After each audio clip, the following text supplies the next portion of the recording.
नमस्कार शेतकरी मित्रांनो, आज मंगळवार 13 जानेवारी 2026.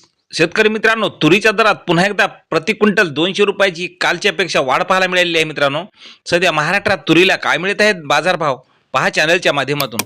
मित्रांनो, पहिली बाजार समिती आहे तुळजापूर. आवक आलेली आहे 135 क्विंटलची. कमीत कमी दर मिळालेला आहे 6,700 रुपये. सर्वसाधारण दर मिळाला 7,000 रुपये, तर जास्तीचा दर मिळाला 7,050 रुपये. पुढील बाजार समिती आहे परतूर. आवक आलेली आहे पांढऱ्या तुरीला 7 क्विंटलची. कमीत कमी दर मिळाले आहे 6,600 रुपये. सर्वसाधारण दर 6,740 रुपये, तर जास्तीचा दर मिळाला 6,900 रुपये.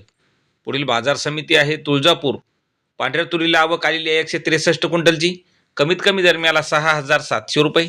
सर्वसाधारण दर 6,950 रुपये, तर जास्तीचा दर मिळाला 7,040 रुपये. पुढील बाजार समिती आहे पैठण.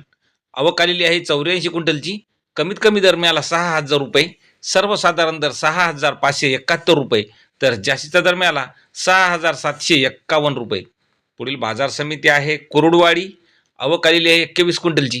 कमीत कमी दर मिळाला 6,501 रुपये. सर्वसाधारण दर मिळाला 6,750 रुपये, तर जास्तीचा दर मिळाला 7,001 रुपया.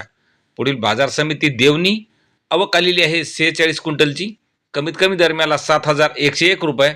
सर्वसाधारण दर 7,226, तर जास्तीचा दर मिळाला 7,351 रुपये. पुढील बाजार समिती आहे दौंड. लाल तुरीला आवक आलेली आहे 1 क्विंटलची. कमीत कमी दर मिळाला 6,400 रुपये.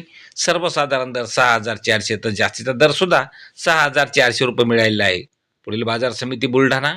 आवक आलेली आहे 120 क्विंटलची. कमीत कमी दर मिळाला 6,000 रुपये. सर्वसाधारण दर 6,400 रुपये, तर जास्तीचा दर मिळाला 6,800 रुपये.